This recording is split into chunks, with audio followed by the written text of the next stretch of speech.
Dios les bendiga, soy el pastor Gilberto Gutiérrez de la Iglesia Bautista Oreb de México DF. Me da mucho gusto saludarlos. Apocalipsis para niños. Estamos en el devocional número 122 de esta serie.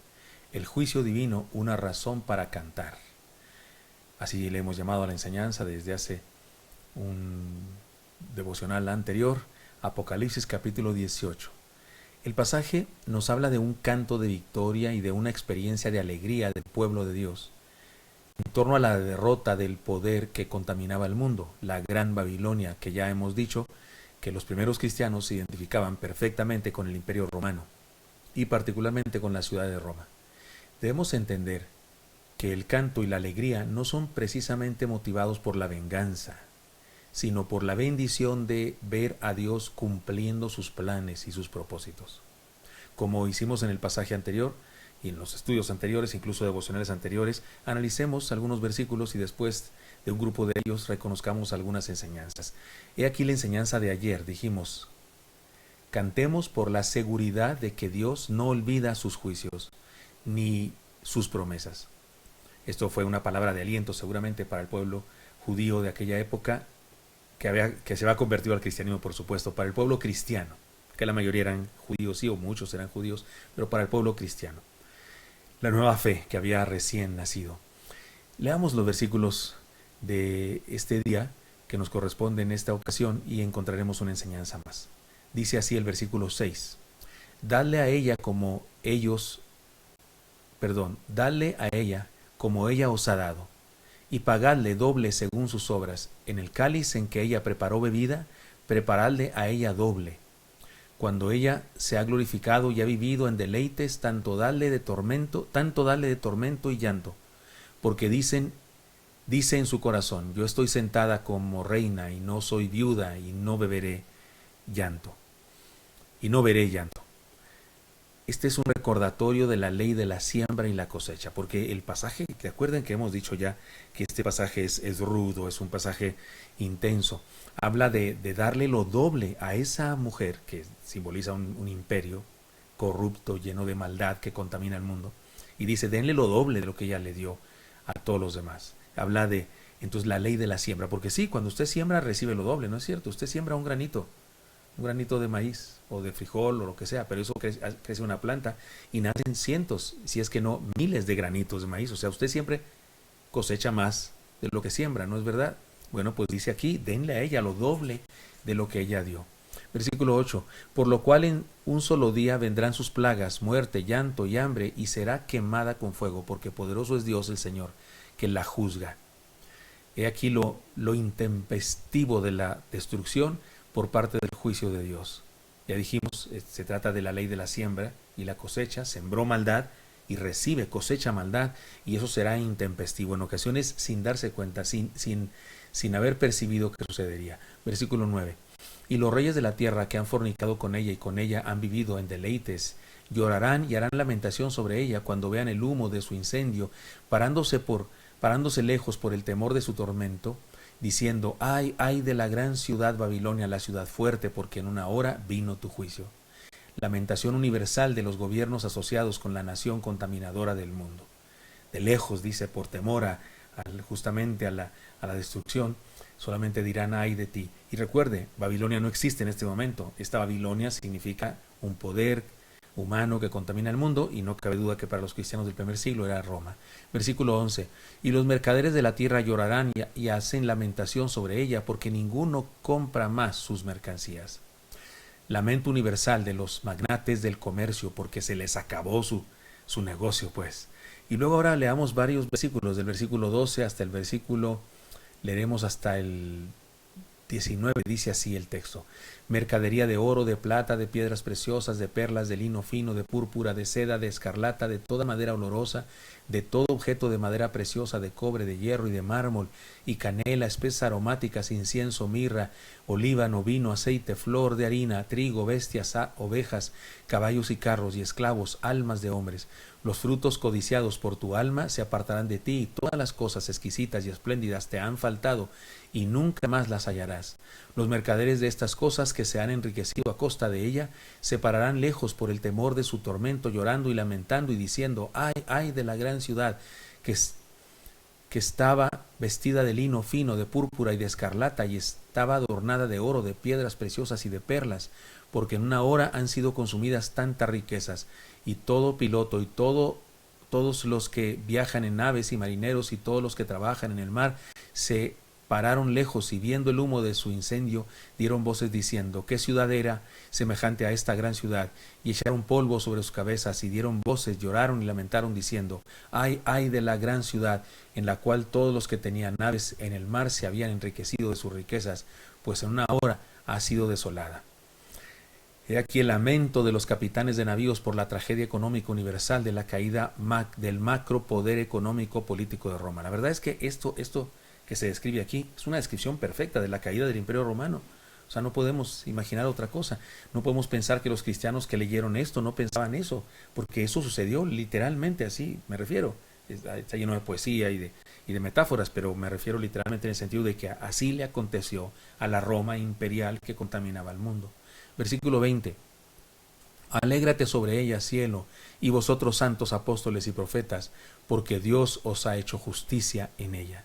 Alegría en el cielo y en la tierra por la justicia de Dios.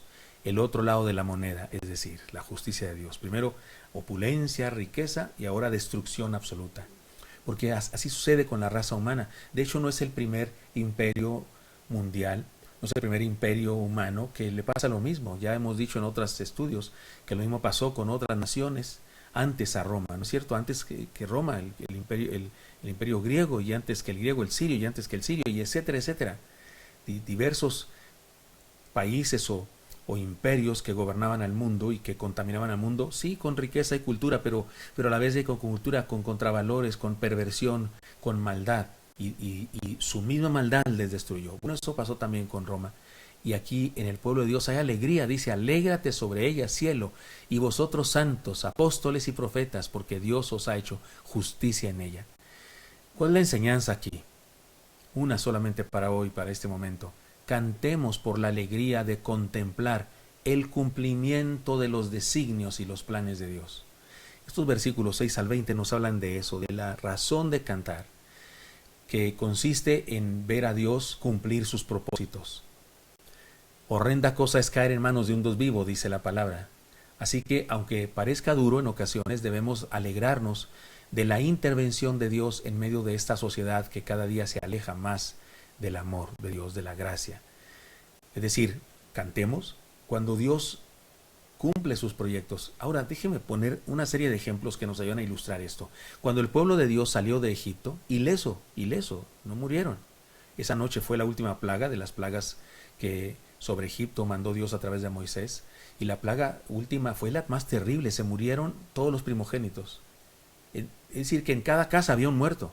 En algunas casas dos, porque si el papá era primogénito de su familia y su primer hijo también lo era entonces, y además murieron también los primogénitos de todo el ganado. Y cuando el pueblo de Dios salió ileso de Egipto, mientras en todas las demás casas de la nación judía había luto por la muerte de todos los primogénitos, el pueblo se alegró. Pero tengamos cuidado, no se alegró, y cantaron, ciertamente después de cruzar el Mar Rojo cantaron, pero no por la venganza, no porque se sentían que estaban vengándose de los egipcios, sino porque Dios estaba cumpliendo sus planes en ellos. Así les había sido revelado que un libertador les llevaría afuera de Egipto y les llevaría a la tierra prometida, y estaba comenzando a suceder. Entonces la alegría era por el cumplimiento de los planes de Dios. Cuando las murallas de Jericó cayeron y el pueblo tomó la ciudad derrotando al pueblo idólatra que vivía ahí, los hebreos se alegraron, pero no por la victoria militar, sino porque Dios estaba cumpliendo su promesa en ellos, de darles la tierra prometida que estaban conquistando. Cuando David derrotó al gigante, hubo fiesta y hubo canciones en la radio, recuerdan, que decían: Saúl mató a sus miles y David a sus 10,000, y era una canción que cantaban las muchachas. Bueno, esa fiesta, esas canciones de victoria, no sucedieron por el botín que consiguieron al derrotar a los filisteos, sino porque Dios estaba realizando sus planes perfectos en la nación que había escogido, y además estaba por establecer un nuevo reino con David, porque el reino con Saúl era un reino que había caído, porque Saúl había caído. Así es que, ¿cuál es la razón de la alegría? El cumplimiento de los planes de Dios. La iglesia de Cristo, ahora nosotros, la iglesia de Cristo se alegra cuando Dios actúa. Desde el primer siglo, los cristianos de ese momento, los cristianos que recibieron originalmente el Apocalipsis como iglesia, se alegraron porque cayó la nación que contaminaba el mundo. Y no solo se alegraron porque la persecución terminaría momentáneamente, por cierto, porque siempre ha habido persecución, aún el día de hoy. No se alegraron solamente y cantaron porque la persecución momentáneamente terminó, sino porque una vez más la voluntad de Dios se hacía en la tierra. Hermanos míos, cuando las circunstancias sociales, naturales o cósmicas revelan el poder de Dios, la iglesia de Cristo también se alegra y canta. Porque Dios sigue en su trono, porque Dios sigue al control y hay seguridad de que sus planes de Dios se cumplirán cabalmente, porque no hay nada ni nadie que lo pueda evitar. Por eso es que en medio de nuestras circunstancias actuales, esta contingencia, el pueblo de Dios canta, se alegra, hace fiesta. ¿Sabe? Nunca antes en la historia de la humanidad se ha cantado tanto a Dios nuestro Señor y al Señor Jesucristo, su único Hijo encarnado para salvación nuestra. Nunca antes en la historia de la humanidad se ha cantado tanto por medio de las redes sociales, el internet, que en este tiempo de contingencia. Nunca se ha predicado tanto, ni se ha alcanzado a tantas personas, nunca antes como ahora. ¿Sabe por qué? Porque cuando Dios obra, porque cuando Dios se manifiesta, sus planes se cumplen y su iglesia canta y glorifica a Dios. Y no estoy diciendo con esto que Dios está castigando a la humanidad con el coronavirus. Dios no tiene que hacer nada para castigar a la humanidad. Con que no nos defienda tiene. Con que no meta su mano para evitarnos desgracias tiene. Porque la humanidad nos esforzamos por causarnos desgracias. Nosotros mismos nos causamos un montón de terribles circunstancias. Es nuestra decisión. Pero cuando sucede eso, cuando el ser humano experimenta las consecuencias de sus malas acciones, Dios se muestra porque recordamos que debemos regresar a Él. Y porque su palabra es predicada y porque sus hijos, sus profetas, sus pastores, sus maestros, levantamos la voz y predicamos. Y entonces hay alegría y gozo. ¿Por qué? ¿Porque gente muere? No. ¿Porque hay destrozos? No. ¿Por qué es la alegría? ¿Y por qué es el canto? Porque los planes de Dios se cumplen. Porque su palabra se cumple. Porque lo que dice en su libro santo se cumple. Y cuando se cumple, entonces nos acordamos que Dios está en el trono gobernando el universo, que Él sigue ahí y que la historia tiene un propósito y que esto no va al garete ni en desorden, ni por la ley del caos. No, este asunto de la historia de la humanidad lo dirige Dios.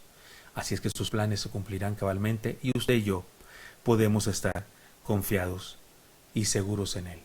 Espero que esto sea útil para usted y me encantaría encontrarlo el día de mañana. Hasta pronto.